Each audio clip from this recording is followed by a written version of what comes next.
Lord. హల్లెలూయా. దేవుని పరిశుద్ధమైన నామానికి స్తుతి కలుగునుగాక. ఆమెన్. ఉదయకాలపు మన్నా అనే ఈ కార్యక్రమాన్ని చూస్తున్న మీ అందరికీ ప్రభు పేరిట వందనాలు తెలియజేస్తూ ఉన్నాం.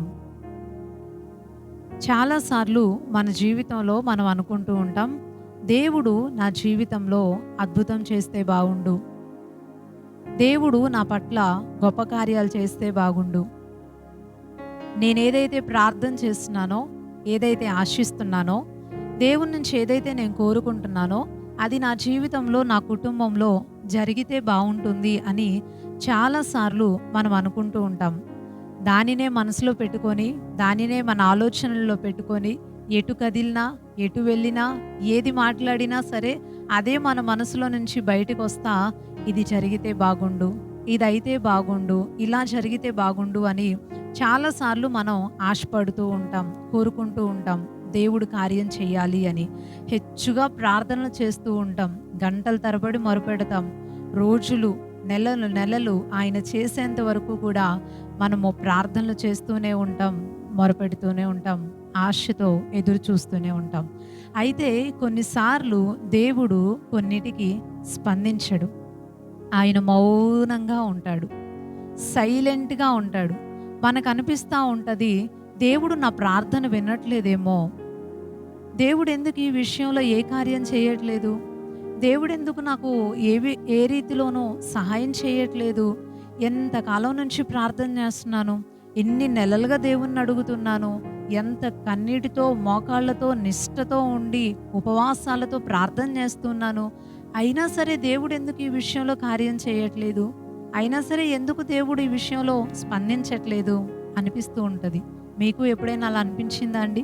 తప్పకుండా ఏదో ఒక విషయంలో అలా అనిపిస్తూనే ఉంటుంది.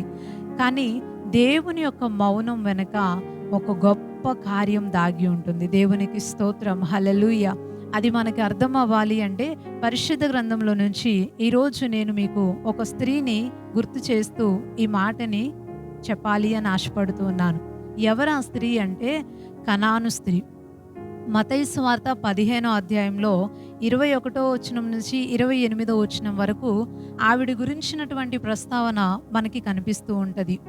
ఒకసారి ఈ కనాను స్త్రీకి ఒక కార్యం కావాలి అని ఆశ కలిగింది. దేవుడు నా కుమార్తె విషయంలో ఒక అద్భుతం చేస్తే బాగుండు, నా కుమార్తె దెయ్యం పట్టి చాలా అల్లాడిపోతుంది, బాధపడుతూ ఉంది. నేను విన్నాను యేసయ్య దెయ్యాల నుంచి విడిపిస్తాడు అని, గొప్ప కార్యాలు చేస్తాడు అని. ఎంతోమంది చూడలేని వాళ్ళకి దేవుడు చూపునిచ్చాడు, మాట్లాడలేని వాళ్ళకి దేవుడు మాటనిచ్చాడు, నడవలేని వాళ్ళకి దేవుడు నడకనిచ్చాడు. ఎంతోమంది వ్యాధిగ్రస్తులు, రోగగ్రస్తులుగా ఉన్న వారిని దేవుడు స్వస్థపరుస్తూ, దేవుడు సంచరిస్తూ ఉన్నాడు. నాకు దేవుడు మేలు చేస్తాడని, కార్యాలు చేస్తాడని నాకు వినపడింది.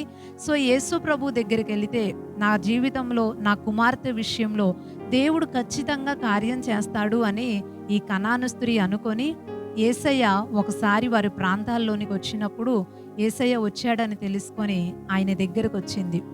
దేవుణ్ణి అడగటం ప్రారంభించింది. ప్రభువా, నా కుమార్తె చాలా వేదన పడుతుందయ్యా, చాలా అల్లాడిపోతూ ఉంది, దెయ్యం పట్టి చాలా వెలువెల్లాడిపోతుంది, ఆవిడ్ని స్వస్థపరిచయ్యా, నా కుమార్తె విషయంలో నీ కార్యం చెయ్యి అని దేవుణ్ణి చాలా బ్రతిమలాడుకుంటుంది. ఎంత బాధ ఉంది ఆవిడ హృదయంలో అంటే ఆవిడ కేకలు వేస్తుంది అని రాసుంటుంది. దేవుణ్ణి అడగటం కూడా చాలా గట్టిగా అడుగుతుంది, కేకలు వేస్తూ అడుగుతుంది. ఎంతో బాధ, భారం ఉంటేనే అలాగా అడగగలుగుతారు.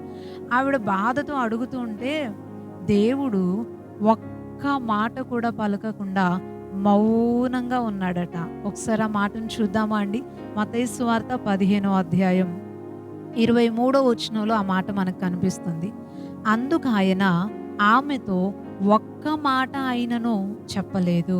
దేవునికి స్తోత్రం. హల్లెలూయా.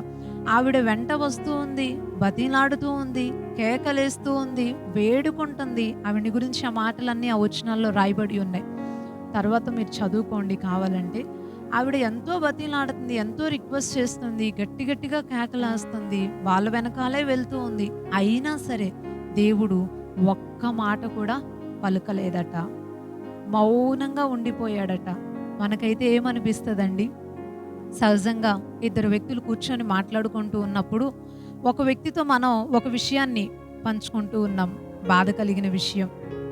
మా ఇంట్లో ఇలా ఉందండి సమస్య, మా కుటుంబంలో ఎంత ఇబ్బంది ఉందండి అని కన్నీటితో మనం మాట్లాడుతున్నాం అనుకోండి, ఆ ఎదుటి వ్యక్తి ఏ మాత్రం మన మాట వినకుండా తన పని తను చేసుకుంటా, అటు ఇటు చూసుకుంటా, ఫోన్ నొక్కుకుంటా, ఏదో ఇంకో పని చేసుకుంటా అలా ఉన్నారనుకో, మనకి చెప్పాలనిపిస్తదా? ఆ బాధని పూర్తి చేయాలని అనిపిస్తదా? ఆ విషయాన్ని పంచుకోవాలని అనిపిస్తదా? అస్సలు అనిపించదు. 2 మాటలు చెప్పి వాళ్ళు వినట్లేదులే, శ్రద్ధ పెట్టట్లేదులే అని మనం వెనక్కి తిరిగి వెళ్ళిపోతాం. ఇలాగే చేస్తాం. మనుషులంగా మన నైజం అంతే. మన తత్వం అలాంటిదే. కానీ ఈ స్త్రీలో ఉన్న గొప్ప లక్షణం ఏంటి అంటే, దేవుడు మౌనంగా ఉన్నా, యేసయ్య ఏమాత్రం సమాధానం ఇవ్వకపోయినా సరే, ఆ స్త్రీ వాళ్ళ వెనకాలే వెళ్తుంది, కేకలు వేస్తుంది, బతిమలాడుతుంది, వేడుకుంటుంది దేవుణ్ణి. అడుగుతూనే ఉంది, అడుగుతూనే ఉంది. ఎంతవరకు అడిగిందంటే, దేవుడు మాట్లాడేంత వరకు అడిగింది. దేవునికి స్తోత్రం, హల్లెలూయా. దేవుడు తిరిగి కార్యం చేసేంత వరకు దేవునితో సంభాషిస్తూనే ఉంది, మాట్లాడింది. దేవుడు మౌనంగా ఉన్నాడు కదా! ఏంటి ఈయన ఏం స్పందించట్లేదు? ఎంత అరుస్తున్నాను, నేనెంత బాధతో కేకలేస్తున్నాను, వాళ్ళ వెనకాలే వెళ్తున్నాను, అయినా కూడా దేవుడు ఏం పట్టించుకోడేంటి? యేసయ్య ఎంతోమందికి కార్యాలు చేశాడని ఆయన గురించి గొప్పగా ఈయనొచ్చాను, అయినా సరే ఏంటి ఏం స్పందించడేంటి అని ఈవిడికి అనిపించి వెనక్కి తిరిగి వెళ్ళిపోయి ఉంటే, ఆవిడ తన కుమార్తె విషయంలో కార్యాన్ని పొందుకునేది కాదు.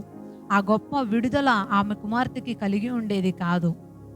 ఆవిడ అలా ఆలోచించకుండా ఈ కనాను స్త్రీ దేవుడు మౌనంగా ఉన్నా సరే, మాట్లాడేంత వరకు, దేవుడు స్పందించేంత వరకు, దేవుడు ఆ విషయంలో కార్యం చేసేంత వరకు, ఒక అద్భుతం జరిగించేంత వరకు కూడా దేవుణ్ణి అడుగుతూనే ఉంది, అడుగుతూనే ఉంది, బ్రతిమలాడుతూనే ఉంది. దేవునికి స్తోత్రం, హల్లెలూయా. ఈ ఉదయకాల సమయం ఒక మంచి విషయాన్ని మీకు నేను తెలియచేయాలి అనుకుంటున్నాను.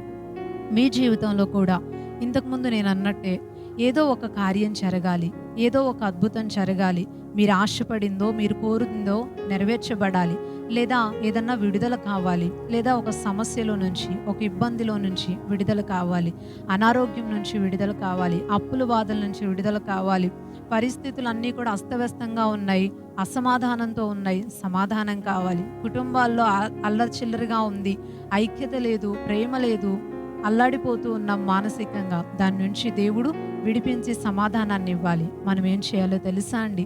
వీటన్నిటికీ ఒకే ఒక పరిష్కారం, ప్రభువుని అడగటమే. దేవునికి స్తోత్రం, హల్లెలూయా. దేవుణ్ణి బ్రతిమలాడుకోవటమే. మన బాధ ఎంత ఉంటే అంత గట్టిగా, అంత ఎక్కువగా దేవుని సన్నిధిలో మనం ప్రార్థన చేయటమే ప్రతిదానికి సమాధానం. మనం ఎంతవరకు ఈ విషయాన్ని అడగాలి అంటే, ఎంతవరకు మనం ప్రార్థన చేయాలి అంటే, దేవుడు తిరిగి మాట్లాడేంత వరకు కూడా మనం ప్రార్థన చేస్తూనే ఉండాలి. కొన్నిసార్లు దేవుడు వెంటనే స్పందిస్తాడు, కొన్నిసార్లు కొంచెం సమయానికి స్పందిస్తాడు. అసలు కొన్నిసార్లు అయితే దేవుడు మన విషయాల్లో స్పందించడు. మీకు తెలుసా అండి, ప్రార్థన 3 రకాలుగా వింటాడట దేవుడు. ఒకటి, దేవుడు మనం ప్రార్థన చేసినప్పుడు విని వెంటనే కార్యాలు చేసేస్తాడు. రెండవదిగా కొంచెం సమయం తీసుకొని కొద్ది కాలానికి దేవుడు కార్యం చేస్తాడు ఆయన నిర్ణయించిన సమయంలో.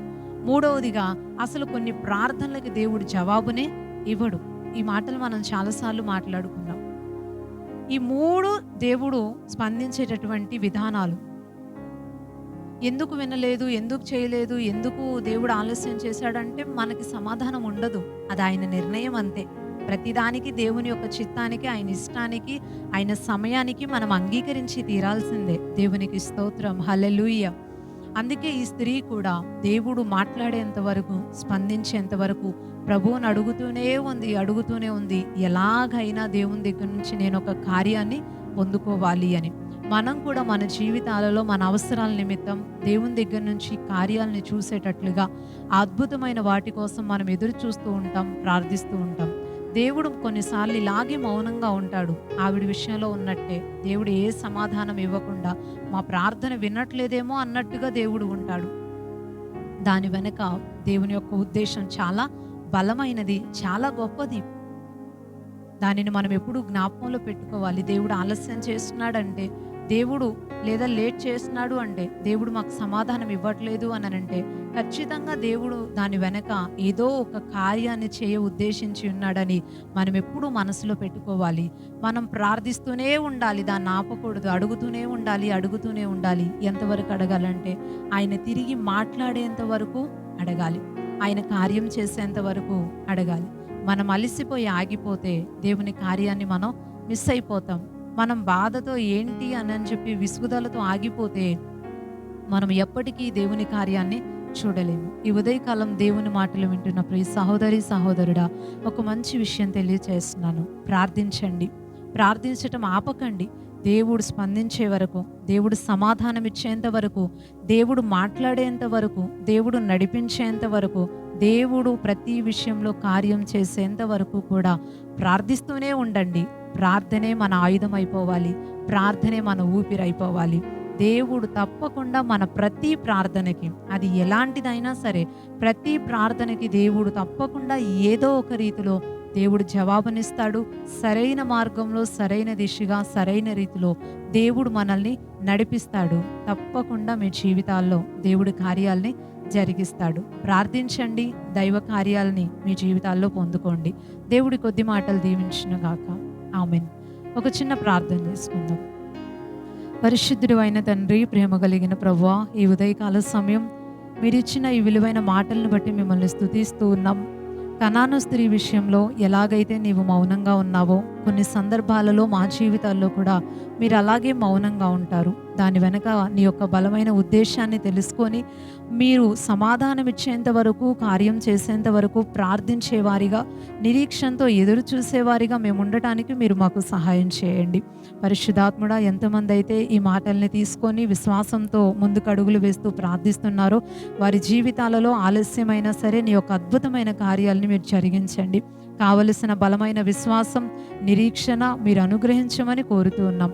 ఈ ఉదయకాలపు దీవెనలతో మీరు దీవించండి. నీ సన్నిధిని తోడుగా ఉంచండి.